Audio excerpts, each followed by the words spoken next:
Everyone, welcome to glamorous by Pinky. তো এই লুকটার হচ্ছে অনেক রিকোয়েস্ট ছিল যাতে এই লুকটার হচ্ছে আই লুকটা ক্রিয়েট করে দেখাই তোমাদের সাথে। তো সেইটারই হচ্ছে টিউটোরিয়ালটা নিয়ে চলে আসলাম। আর তোমরা তো জানো আমার এই প্যালেটটা কী পরিমাণ পছন্দ, আর এই প্যালেটের এমন কোনো প্যালেট নাই যে এই প্যালেট দিয়ে আমি হচ্ছে কোনো রকম কোনো আই লুক ক্রিয়েট করিনি। কারণ এই প্যালেটের প্রত্যেকটা কালার খুব হচ্ছে মানে আই লুকের ক্ষেত্রে যে কালারগুলি আমাদের সবার প্রয়োজন হয়, এই প্যালেটে তোমরা সব কালার পেয়ে যাবার। এটার কালার কিন্তু খুবই পিগমেন্টেড, অবশ্যই এটা অরিজিনালটা হতে হবে, কারণ এইটার কিন্তু এখন অনেক ডুপ্লিকেট চলে আসছে মার্কেটে। তো ফার্স্টেই হচ্ছে আমি একটা পিঙ্ক আন্ডারটোনের শেড নিয়ে হচ্ছে আমার ক্রিজ লাইনে হচ্ছে আমি ডিপোজিট করে তারপরে ব্লেন্ড করে ফেলছি।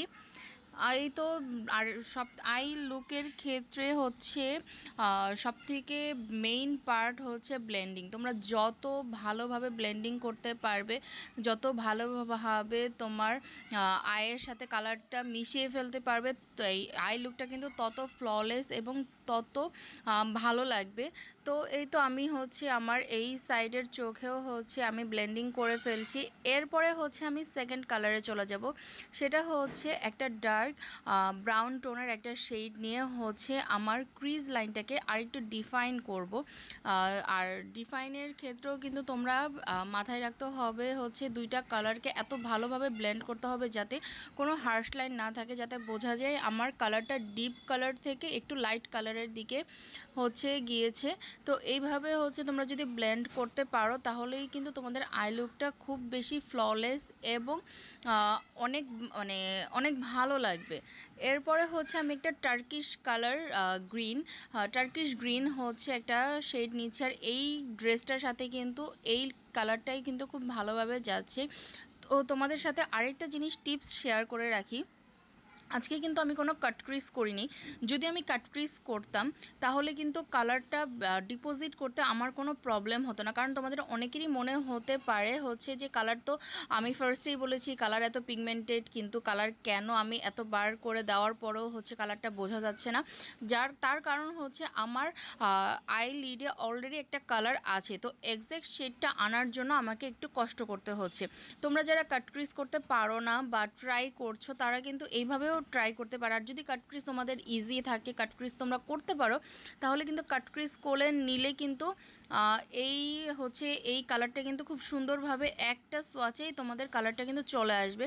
তো যাই হোক, আমি হচ্ছে এই টার্কিশ গ্রিন কালারটা ডিপোজিট করে নিলাম। এরপরে হচ্ছে আমি ব্লেন্ড করে নিব। আর ব্লেন্ডটাও কিন্তু আমি প্রত্যেকবারই বলি আই লুকের কিন্তু ব্লেন্ডিং কিন্তু মাস্ট। তো এখন হচ্ছে ব্লেন্ডটা এমনভাবে করতে হবে যাতে হচ্ছে আমি যে তিনটা শেড ইউজ করেছি আপাতত আই লুক ক্রিয়েটের ক্ষেত্রে, তো এই তিনটা শেডই জানে খুব ভালোভাবে ভিজিবল থাকে, কোনো হার্শ লাইন না থাকে, সেটা অবশ্যই খেয়াল করতে হবে। তো এই তো আমি হচ্ছে আমার কালারগুলো হচ্ছে আমি কি বলে ব্লেন্ডিং করে ফেলছি। আর ব্লেন্ডিং করার পরে হচ্ছে আমি আমার আয়ের ইনার কর্নার এবং আউটার কর্নারে আরেকটু হচ্ছে ডার্ক একটা কালার ইউজ করছি, এই ডার্ক ব্রাউন শেডটা ইউজ করে নিচ্ছি যাতে আমার কালার আই লুকটা আরেকটু বেশি ডিফাইন আর অ্যাট্রাকটিভ লাগে। তো এই তো এইভাবে করে নিলাম, হচ্ছে আমি ব্লেন্ডিংটা করে ফেললাম। এরপরে হচ্ছে আমি আমার লোয়ার লাইনেও সেমভাবে হচ্ছে একটা ব্রাশের সাহায্যে হচ্ছে লোয়ার লাইনেও হচ্ছে আমি শেড দিয়ে নিব।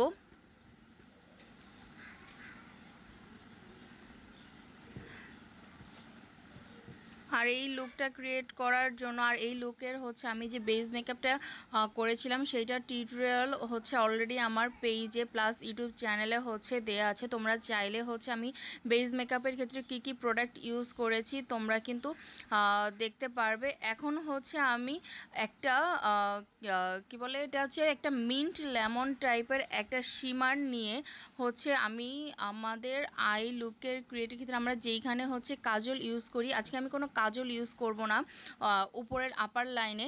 তো যার কারণে হচ্ছে আমি আই লুকটাকে আরেকটু ডিফাইন করার জন্য হচ্ছে একটা মিন্ট লেমন কালারের শিমারি শেড দিয়ে হচ্ছে আমি আইলাইনারের মতো করে দিয়ে নিলাম। আর এরপরে হচ্ছে আমি লোয়ার লাইনে হচ্ছে আমি শেড দিয়ে নিচ্ছি। সেম ব্রাউন, ডিপ ব্রাউন কালারটা দিয়ে হচ্ছে আমি লোয়ার লাইনেও হচ্ছে দিয়ে নিব।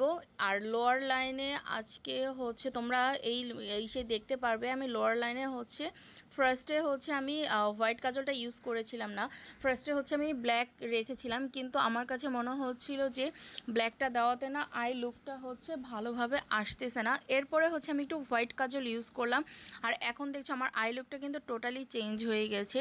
তো তোমরা হচ্ছে হোয়াইট কাজলটার কিন্তু পিগমেন্টেশন অনেক ভালো, সেই কারণে কিন্তু এটা কিন্তু ব্ল্যাকের উপরেও খুব সুন্দরভাবে হচ্ছে বসে গেছে। আর রেস্ট অফ দ্য মেকআপ হচ্ছে আমি আমার অফলাইনে করে ফেলেছিলাম। এই তো আমার ফাইনাল লুক। কেমন হলো অবশ্যই জানাবে, ভালো লাগলে অবশ্যই একটা লাইক শেয়ার করে দিবে এবং আমার সাথে থাকবে।